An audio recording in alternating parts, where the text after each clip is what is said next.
Hello, Your Grace. Thanks for coming down. I noticed that you mentioned a lot about your journey into religious life, particularly how you went to Riverview. I'm not sure if you actually said that. You went to Riverview. He went to Riverview. But despite going to Riverview, which is a Jesuit school, you didn't become a Jesuit. You became a Dominican whose promoter of vocations happens to be Father Dom Murphy here, who you also didn't mention. It's Father Dom Murphy, promoter of vocations. How did you end up becoming a Dominican and not a Jesuit from Riverview or a Franciscan? I just said it. How did you become a Dominican and not one of these other orders? Because that was the Holy Spirit's will.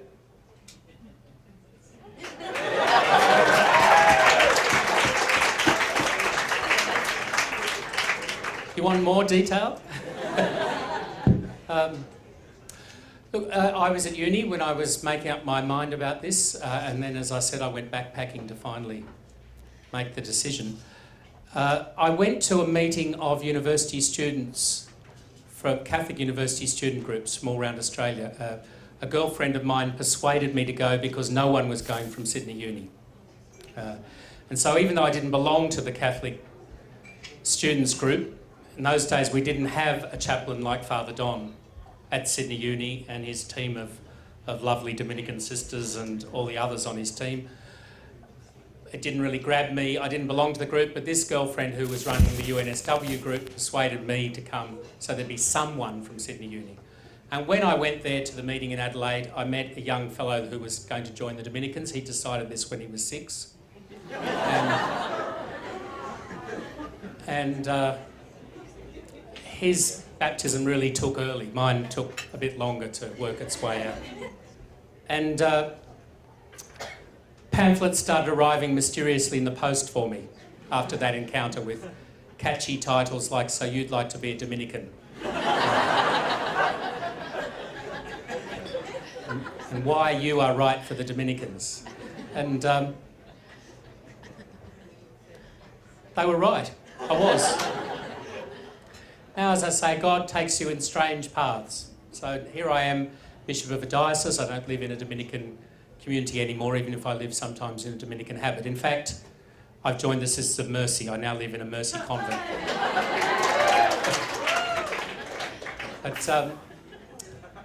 And I live essentially the life of a diocesan priest now, very largely. So, you know, God takes you in different directions that you never would have guessed. The big thing for us is to be open to what God has next for us and not to resist that, even if it's not immediately comfortable or what we might have chosen for ourselves. Bishop Fisher, what is your plan for university chaplaincies in the Parramatta diocese? I've got a number of friends who go to UWS at Parramatta and Penrith campuses, and they've been itching to try and get a priest out there to say Mass or to help them with a Bible study. Do you have a plan to try and help form Catholics, form good, healthy Catholicism at universities in this diocese? Thank you. We've got our chaplain here, and she's great. I think we could do a lot more, and that's something I'd be very happy to hear from you about what you'd like to see, those of you who are at UWS, what more we might do. I think of that huge team they've got at University of Sydney, for instance. I can't see why we couldn't have as much as that out here, out in the West, instead of just one of us trying to cover several campuses by herself. So I'd really like to hear from you about what you'd like to see at UWS for your chaplaincy, but I certainly want everything good we've got and a lot more. As someone who's gone through conversion yourself, I'd just like to ask, what sort of advice would you give to, say, for example, I have my brothers who, they still, you know, have their faith, but I can feel at times that they're not really with it. They're kind of veering. I think there's a real mystery in who has faith and who doesn't, or who takes up the challenge of faith and who doesn't. And we've all got someone we know and love who's not with the program and that we're worried about. And many of us have got lots of people like that in fact, who we love for one reason or another, who maybe had faith at one time and have gone cold on it, or perhaps have never had it, and you just know it's a big thing missing from their life. And it might be someone in your family, some of your friends, some of our political leaders, whoever they are. It's a question for everybody in this room, because everyone's got someone they love that is not on fire with faith in Jesus Christ. And what do? Well, the first thing you do is pray and pray and pray for your brothers and whoever these people are that we all have, that we love. That faith is a gift from God. So it's God you are asked to give the gift, and to give it again and again, and keep offering himself, as he does in 1,000 ways every day of our lives. So keep asking him to come to the person that you love that needs faith.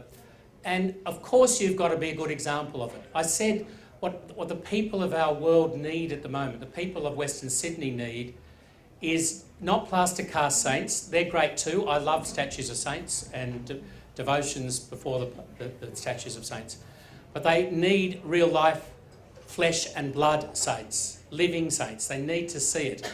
They need to see that it doesn't make you cold or disapproving of everybody, or sort of kind of frustrated and caged, or all the stereotypes, the negative stereotypes that are out there about people of faith.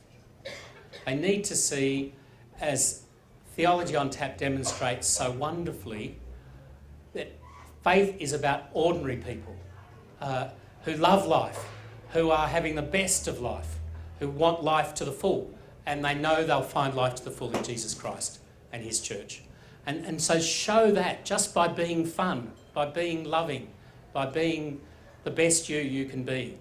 Now, sometime you might want to take one of your brothers aside and give him a good talking to as well.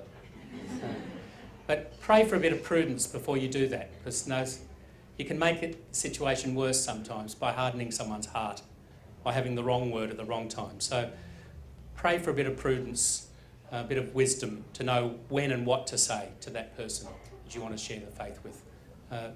But we Catholics certainly have to learn from some of our non-Catholic brothers and sisters about standing up for the faith, whether that's in our family or amongst our peer group or our community, because often we're not good at that.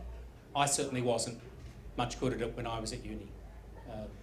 And I don't know that I've ever confronted some of the people or charmed some of the people that I should have one way or another over the years to share the faith more directly with them.